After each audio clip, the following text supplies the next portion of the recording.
Eva Herman Mkomekwa. Makazi walikuja pale nyumbani, wakaja wakasema, yani wamekuja bila hodi bila nini. Tukawaambia nyinyi mbona mko hapo bila kusalimia wala nini? Akasema yeye tumekuja kufanyaje? Kuweka alama viwanja vyetu tulivyouza. Nikasema mlivyouza kwenye eneo langu? Jamani, mbona hata Mungu hamuogopa? Wakasema kwa sababu nyinyi hapa hii ardhi hii ardhi hii nyinyi ni wavamizi, hamna ardhi. Hii ardhi ya mkurugenzi wa wilaya ya Muheza. Nikasema mkurugenzi ndio ana ardhi hapa, ndio amekuja kupanda haya mazao yote hapa. Jamani, mbona nyinyi hamna hata hivyo? Wakasema tunapima kilazima.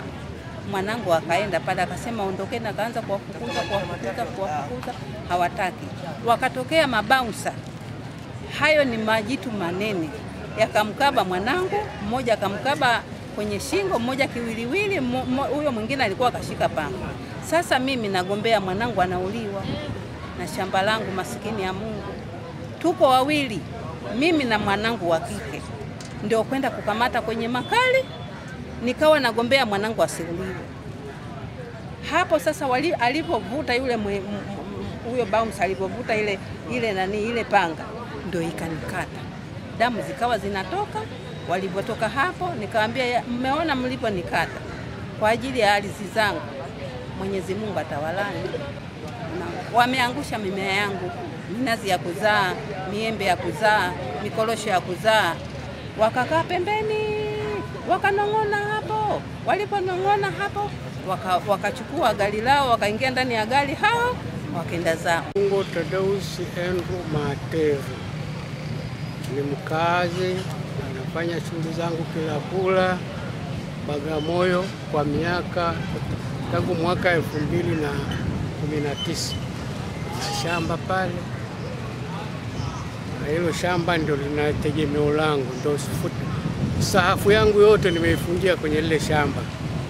Lakini leo mamlaka ya wilaya imekuja imeanza kutuvuruga pamoja na maagizo ya rais kwamba sisi tugawiwe ile shamba kwa matumizi yetu, lakini mamlaka ya wilaya imeamua kupima ile sehemu kama viwanja.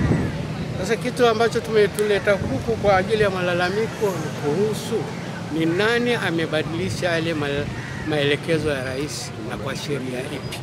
Sisi tulivyo pale ni vijiji vilivyosajiliwa, na ile ardhi inatambulika kama ardhi ya kijiji, ina uongozi wa kijiji. Lakini tatizo lilojitokeza sababu huyo mtu aliyepewa kazi ya kupima kule viwanja hatujawahi kumuona hata siku moja, hatufuatana na mamlaka ya kijiji. Hatujawahi kuona wala barua ya kutuarifu kwamba anafanya shughuli gani pale, hatujui.